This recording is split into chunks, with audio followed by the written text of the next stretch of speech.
Good morning, everybody. This is Still Rose's podcast. This podcast was created for women by women to elevate women's voices. I have two things to say today. Well, I have a few things to say today, but two things top of mind really quickly before I dive into my topic. One, oh my gosh, what is with the weather? It's like beautiful one day, you're able to go outside, and the next day I'm freezing and I'm wrapped up in blankets. Like this doesn't make any sense. I was watching on the news this morning that they're having to like move on the East Coast here. We got spring baseball and they're literally moving the time frames for when the ball games are happening, the professional ball games, because it's so cold that they don't want the players to be playing in 20-degree weather at night. Like, this is insane. It's not supposed to be happening now. And I'll say it, and I know that this is a topic of a debate, and I don't usually go political, but this is a fine example of global warming. Now, I know that sounds a little crazy, and to be perfectly honest with you, I've also said, well, if there's global warming, I don't understand. Like, it's cold, it's supposed to be warmer. That's not technically right. My cousin course corrected me there. Um, Global warming affects the patterns of weather, so there's extremes across. And the extreme is disorientation of the weather. We're meant to have spring warmth right now, and it's shifted towards cold. And you'll see in other areas when it's supposed to be cold, it's getting very hot. Texas, for example, is probably boiling right now. But in any case, one, I'm cold and I'm sitting downstairs shivering under a blanket recording this. Two, I am thrilled to report that this morning when my alarm went off, I was able to get up out of bed. That sounds like, okay, Jenny, yes, you get up out of bed every day. I always get up out of bed. You're right. However, the past, I don't know, 7 to 10 days, I couldn't physically drag myself out of the bed with the same energy that I usually have. So, my husband has this annoying habit where he makes fun of me in the morning and says, "Oh, you're getting up to take over the world." And every time he says it, in the beginning, it was funny. And then after a while, it felt like, um, condescending or something. I don't know. It started to annoy me. Um, Thus is marriage, right? But it started to annoy me. But the accuracy of it is that, like, yes, I jump out of bed with gusto almost every single morning. Like, I'm always ready to go. As soon as my eyes open, I'm up. I jump up. And the past 7 to 10 days, because of the flu, I couldn't do that. That energy level, that like zest, that like push that I always, always, always have has not been present. And I finally freaking have it back today. And I could not be more thrilled. Like, I cannot tell you. I just cannot explain to you and express to you how utterly grateful I am this morning for being able to have that. Now, I know my voice still sounds a little raspy. I'll deal with that. I don't care about that. I'm just happy to be able to get up and out of bed with the same energy that I always have, just in time for me to go back to work tomorrow, which I do miss my team. So I am excited to go back and see everybody. If you hear noise in the background, those are my children fighting upstairs over a video game. Um, so today, one of the things I was able to revisit last night, and I've mentioned it to you guys before. I'm a huge fan of Kathy Heller. Changed my entire life, changed everything, literally changed the course of my life when I found Kathy Heller and engaged with her teachings and the things that she does. So as soon as she released the book, I was on the wait list and bought it immediately because I knew it was going to be a killer. I knew this is going to be something that was going to be really important. I read it as soon as I tore it open as soon as I came home, read it immediately, was so thrilled, put it on my shelf. And then I revisited it. And so I'm in my second read through of the book, but this time slower, right? So whenever you read books, I actually encourage people to reread books all the time. And I think readers usually do. If you really love to read, you'll have books that you will revisit that are impactful to you. Um, there was a book that I read in college called The Alchemist. And the first time, wait, it was either college or high school, I can't remember, but I had read The Alchemist at one point. And the first time I read it, it was topical. Read it through one time and had to do my report, whatever the heck it was that I had to do on it. Done and dusted, put it on the shelf. And then I was bored one night, picked it up. It was a small book, read it again. And I started to pick up other notes in it. I think I've read The Alchemist about 7 or 8 times. And every single time you read that book, there's something else that comes out of it because The Alchemist is not topical. It's actually really in depth. And there's a lot of symbolism in there. There's a lot of meaning underneath the meaning. And it takes time to really actually like read through it and really get it. And every time you read it, you get a different impression. So Kathy's book, Abundant Ever After, was released last year, I believe. Um, so I'm in my second read, and this time around, I'm actually taking a lot of time to read it because I'm highlighting entries. I'm pulling out things that I want to talk with you all about on the podcast. There's just stuff that in here that, takes time. And the first time that I read through it, I blazed through it so quickly that like I didn't get everything. I just didn't. So now I'm reading through it again and I'm actually doing a lot of the exercises and I'm making sure that I'm I'm making sure that I'm taking time to really pull out the nuggets for it. And I'll probably read it again. Um Actually, before I read it again, what I really want to do is go through and take all my highlights out of here and write it all down.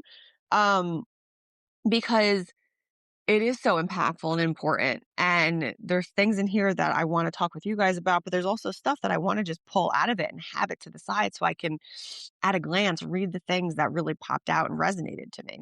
Now, today, I actually really wanted to read to you from the book. If you haven't picked it up, um, I think right now it's actually, I don't even know how much cheaper it is now. How much did I pay for this book? I can't remember. Oh, $40. No, $30. I think it's on sale for like $10 right now. I'll put a link in the episode description for Amazon. You could probably get it for about $10 now. Think of it this way, to be perfectly frank, $10 for a book that could potentially change your life if you follow the practices in here. It will open up your eyes. And if you start to engage with Kathy's teachings and you check out her website, everything is incredibly moderately priced and attainable and reachable. And with that, like you have the world at your fingertips. I took a course with Kathy Heller, I guess 3 years ago at this point. I still access her old modules. I still access all the meditations I have access to. I actively log in to the old course because once you have access to one of Kathy's courses, you have access for life to it. You don't get any of the new stuff, but you get everything that she pushed into that course. And let me tell you, she says the phrase many times, it's like drinking from a fire hose. She puts so much effort and so much energy into these courses. There's a wealth of information. You could study and restudy for years and re-engage with her courses and just completely change the entire course of your life. So, on that note, reading from Abundant Ever After, I'm in the section called Please Yourself. The quote that I highlighted here is unsubscribe from pleasing everyone. You are not designed to be all things to everyone. I might have actually talked about this already, and I might have even read this excerpt already, but it never hurts to revisit this particular topic because this is something that I'm actually trying to teach my kids now. When they come home from school and tell me like so and so didn't want to play with me or so and so said they don't want to be my friend anymore, I consistently say to them, that's okay. You're not meant to be for everybody. Think about that for a moment. When you were growing up, right? Our parents were all born in what, the 50s, 60s, right? Like around that age range. Did any of them, when you came home from school crying and saying somebody doesn't like me, I don't remember ever my mother or father giving me advice and telling me, that's all right. You're not for everybody. Be yourself and do your thing and your friends will come kind of thing. They didn't say it quite like that. And I want to make sure that my kids are getting the understanding here that like, you're not meant to be for everybody. If you were meant to be for everybody, then that doesn't really make you unique. There's only one you out there, and there's one unique level of you, and it would be impossible and also ridiculous for you to be for everybody. Even myself with this podcast, I imagine that people probably listen to it sometimes and it's like this lady's full of shit and she's just talking nonsense. Sure, probably. I am talking nonsense sometimes. But that's the point. There's people that will listen to this podcast and criticize it and say, you're talking a lot of trash or you don't know what you're talking about. Like that's honestly the time that people will show up and start criticizing you. That's almost like you know that you've kind of reached the threshold.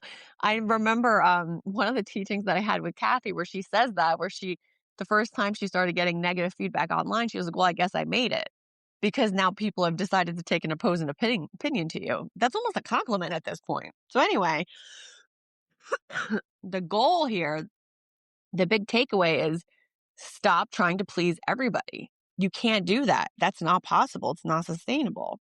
So, I'm going to read this part that I've highlighted here. Let's see here. Despite what you may fear, showing up as yourself is less likely to clear a room than to attract more people to it. You're able to say, this is me, this is my truth, this is it. You draw people in like a DJ calling everyone to the dance floor. Will everyone join your party? Will everyone dance to your beat? No, because everyone is playing to their own music. But don't let that stop you from making your grand entrance. Don't let that stop you from putting your shoulders back, stepping forward, and playing to your highest note. When you play to your notes, when you turn up the volume of your authentic self, many people move in your direction. How many times have you been with a person who helps you by the very nature of their energy to feel more connected to flow, calmer, more creative? It's because each of us imprints an energy on the world, a resonance that is felt by others. I'm going to pause here for a minute. I know people that I have engaged with. And when I hang up the phone with them, if I stop my call with them, whatever it is, when I disengage with them, I feel a rush of energy. Not everybody has that effect on me. My shout out to my Aunt Christy. She's one of these people. The last time that I was messaging with her and we were talking, I think we were talking on the phone. We were just catching up quickly for 20 minutes. We hung up the phone. I texted her immediately and said, I don't know what you're doing, but your energy is really high right now. Keep it up. and and it's a very odd compliment to give people, and some people aren't into it, but it's a very real thing. I have a mom friend. Her vibrational energy is so high.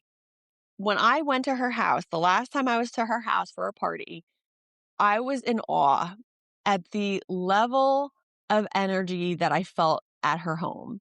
And she had a lot of people at her house, but the energy takeaway from everybody that was there was so high. I was in awe just observing. And I was honored to be perfectly honest that I had been welcomed into that energy because that meant that my energy was matching her energy. What a compliment. What a high compliment for somebody to come in to be invited in like that. Now, I've also felt the opposite when people come and they're not energetically aligned to me or to the environment or to the vibrational energy that I want in my environment.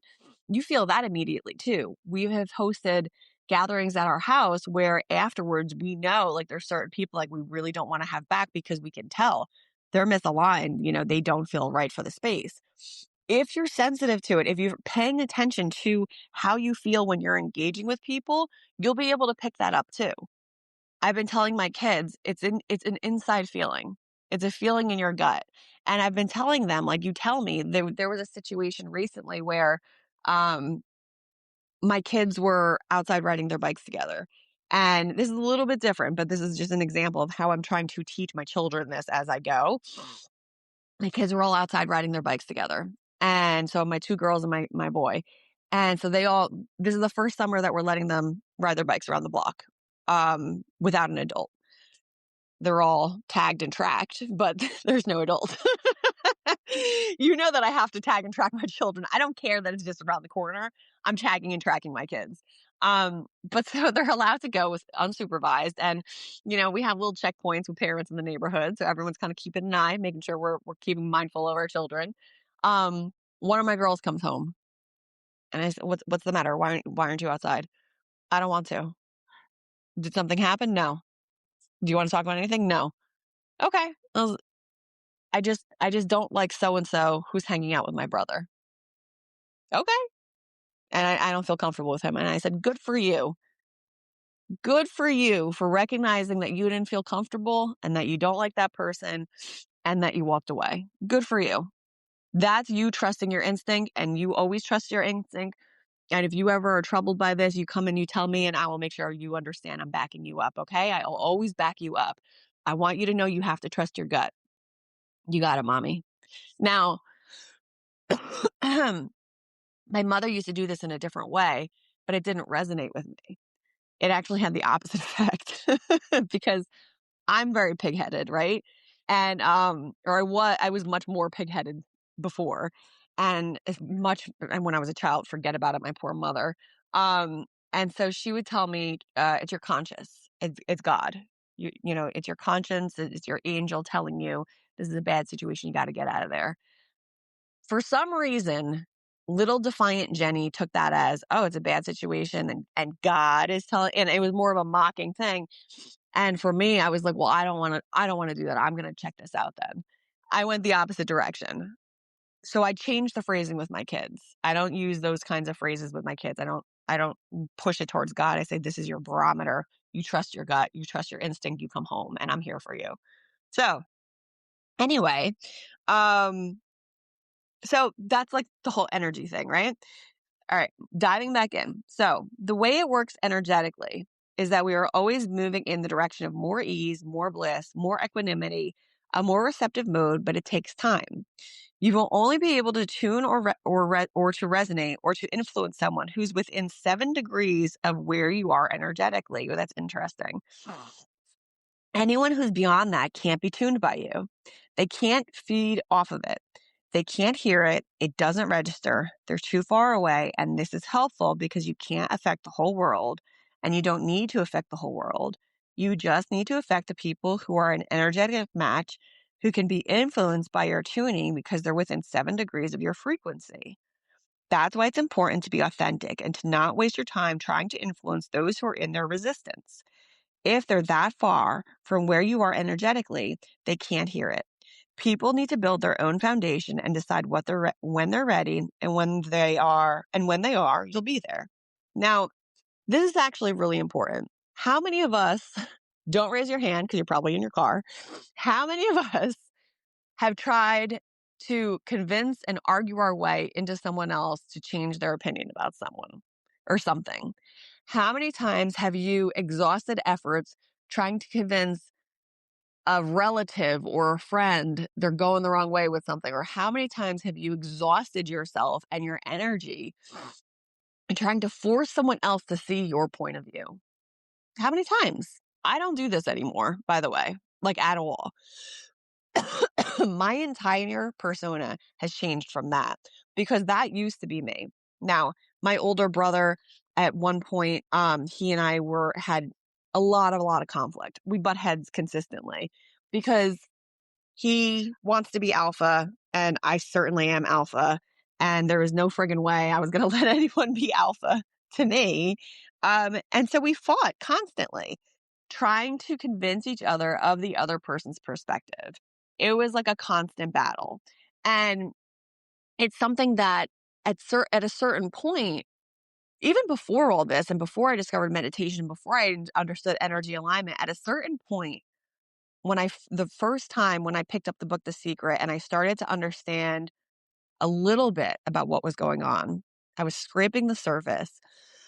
The first thing I changed was my attitude towards other people and their opinions. It is not my job, and it is not your job to make someone else see the world from your lens. It is not your job to control someone else. The only person you can control is yourself. You cannot control the decisions of other people. You cannot control how other people feel about a situation. You cannot control how anyone else shows up to the party. You can only control yourself and how you show up to the party while you're only focusing on yourself.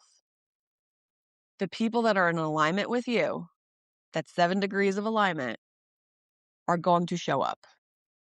And then it's going to be a party. And then you're going to start to see it.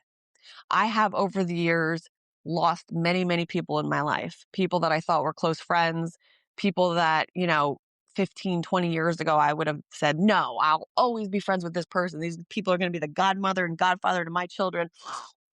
You truly don't know if the people in your life are in alignment with you until you really start to align with your own energy and get into your own alignment with the universe. Everyone will start to drop off once you are in alignment and once your energy becomes really, really strong and good, and once you start to recognize how you feel with only just existing in your own abundance, once all of that happens, it's almost a guarantee that people will start to drop off. It's the craziest thing to observe. It's the craziest thing to experience. But the more you do it, the better it feels. And the more you start to realize, I guess this person really wasn't a friend. I guess this relative really wasn't good for me. Now, people pay attention here. It's not just, friends that drop off. Relatives will drop off. People you grew up with, people that raised you. Just because somebody is a blood relative does not mean that they're energetically matched to you, and it does not mean that they are good for you.